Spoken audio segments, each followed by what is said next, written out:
I talk a lot about scarcity mindset, about how the fear of never having enough can keep you stuck, how it can make you hoard, avoid, or make decisions out of panic instead of clarity. And I believe that.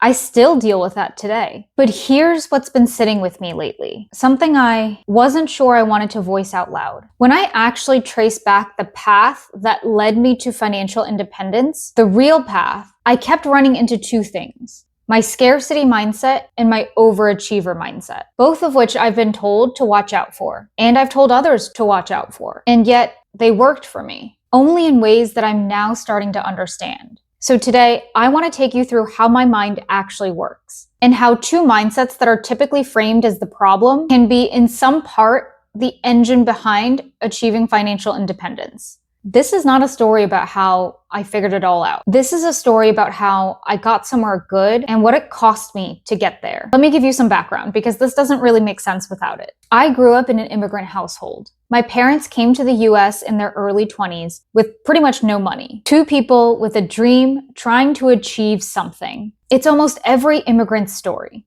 They started off with very low-paying jobs, no safety net, no family money behind them. At some point, my mom made a decision that I think about a lot. She decided to bet on herself and to get a master's degree, but she couldn't go to the program she actually wanted to attend. She got into NYU, but couldn't afford the tuition, so instead, she chose to attend Pace University. She had to choose a school based on tuition costs, not on where she really wanted to go.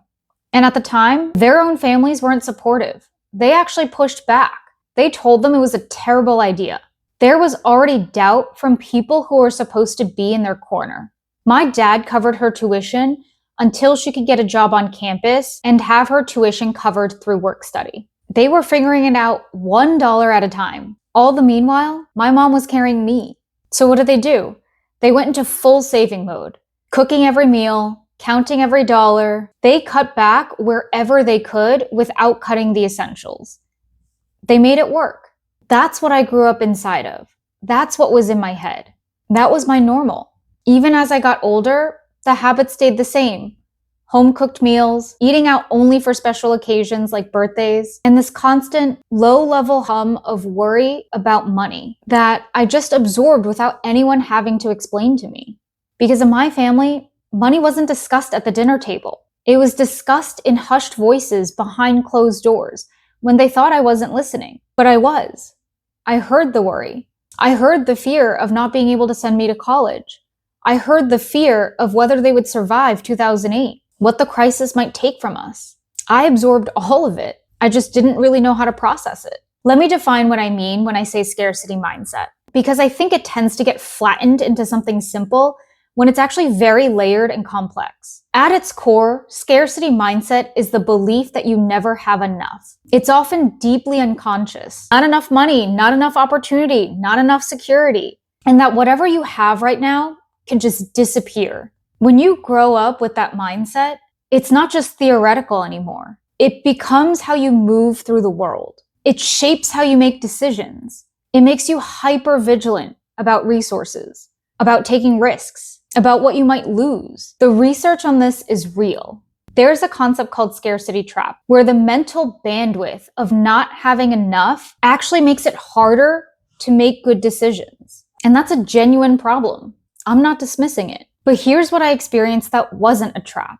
It was a drive. The worry I absorbed growing up didn't paralyze me. It activated me. It made me allergic to the idea of being in a financially vulnerable position. And that allergy, that almost physical discomfort of not having enough, pushed me to start researching, learning, building in ways I might not have if I grew up financially safe. A year into my corporate job, I was already opening a Roth IRA. Not because someone told me to, but because the fear of not having enough in the future was louder than the temptation to spend my money now. That's scarcity mindset doing something useful. Not something comfortable, but useful. Now layer that on top of a second thing, which is overachiever mindset. An overachiever mindset is the belief that your worth is directly tied to your output. That the next goal, the next milestone, the next level, that's where safety lives. And so you keep moving that finish line because arriving feels more dangerous than just running. For me, this started pretty early. My parents sacrificed everything to build a life here. That wasn't a story I could ignore. I felt it in my bones.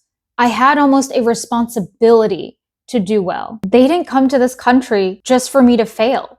I wanted to show them that their sacrifices meant something. So I worked. Starting in college, I set up an Etsy shop selling handmade jewelry and clothing on top of classes. I got a partial scholarship and I treated it like a challenge to cover the rest by myself. By the summer of sophomore year, I had an internship that extended into part-time work during the year, and the same thing happened the summer of my junior year. So on top of all my classes and running an Etsy shop, I was also working roughly 10 to 20 hours part-time for the companies that I interned with over the summer. By the time I graduated, I was actually able to self-fund most of my tuition. And it didn't stop there. When I entered corporate, I was not only doing my job, I was going above and beyond, taking on additional projects, networking internally, leading initiatives, chasing every promotion because each promotion meant more money. And more money meant further distancing myself from the financial insecurity I grew up with. So I got the promotions, I got the raises. And what I realized was I couldn't celebrate them. Not because I wasn't proud, but because an overachiever mindset, it doesn't pause for celebration. It asks, what's next? What if this isn't enough? What if this goes away tomorrow? And that question, what if this goes away, is the scarcity mindset talking again, running underneath everything, fueling the overachiever engine. It's like these two mindsets were in an endless loop, feeding each other. I didn't even really see this until later. So if we go back to the question, how did these two mindsets help me achieve financial independence? The honest answer, the scarcity mindset made me take saving seriously before I had any reason to believe I needed to. It made me allergic to lifestyle inflation because spending felt dangerous even when I had the money to spend.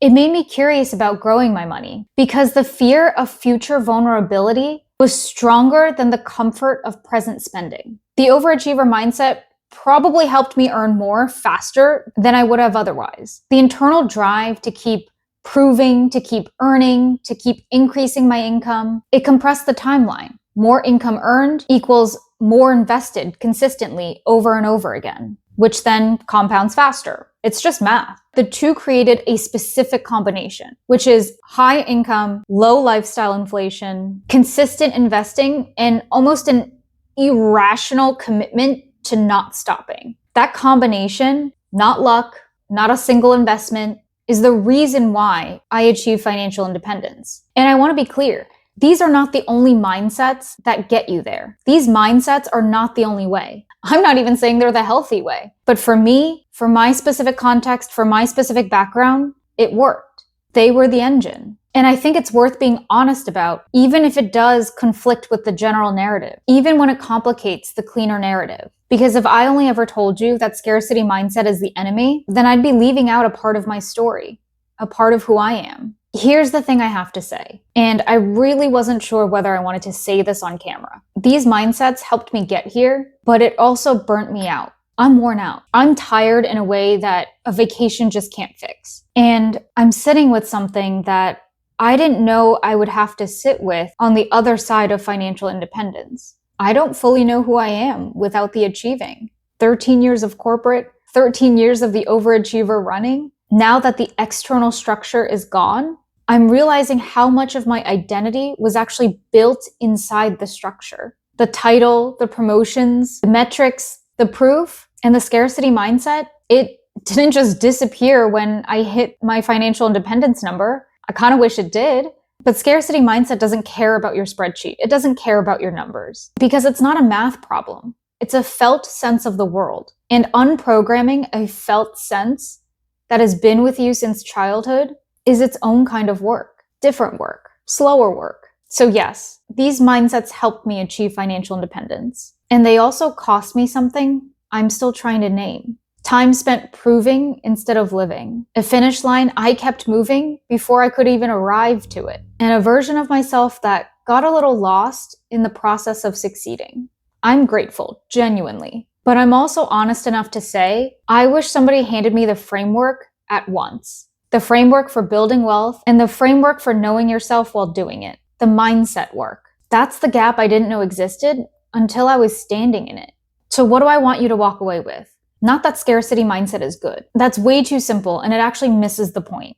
What I want you to see is how a mindset can work if you're conscious about it. Scarcity as an unconscious fear is a trap. Scarcity as a recognized driver, something you can clearly see and choose to use rather than be used by, is something entirely different. Same with overachieving. Unconscious overachieving, the kind where you don't know why you can't stop, is exhausting and costly. But understanding that that drive exists, knowing what it's connected to, and choosing which goal it serves, that's agency. The financial work is learnable. The mechanics of building wealth, the savings rate, the net worth tracker, the FI number, those are frameworks. You can learn them. You can apply them. And whatever mindsets you're starting with, you can use it as fuel rather than letting it use you. But the emotional work, understanding why you relate to money the way you do, the fear underneath the ambition, what you actually want out of the other side of enough, that work runs alongside the financial work. Not instead of, alongside of it. That's what I wish I had. Somebody that handed me both at the same time. Somebody to help guide me through the mind work as I was learning the financial framework. If this video resonated, if you recognized yourself in any part of this video, whether it's the scarcity mindset, the overachiever mindset, or the quiet question of who you are underneath all of the goals, I want you to know that this is the exact work I do with people. I'm opening up one-on-one coaching, and it's built around both sides of this. The financial literacy and the mindset work that goes alongside of it. The numbers and the story underneath the numbers. Right now, I'm building a wait list. If you want to be the first to know when spots open up, sign up for my email list below. The link is in the description. No pressure, no pitch, just a way to stay close so you don't miss it when it's ready. And if you're not there yet, if you're still in the building phase, you're still figuring things out, subscribe to this channel. That's what this is for. The math and the mindset. You need both to work. I'll see you in the next one.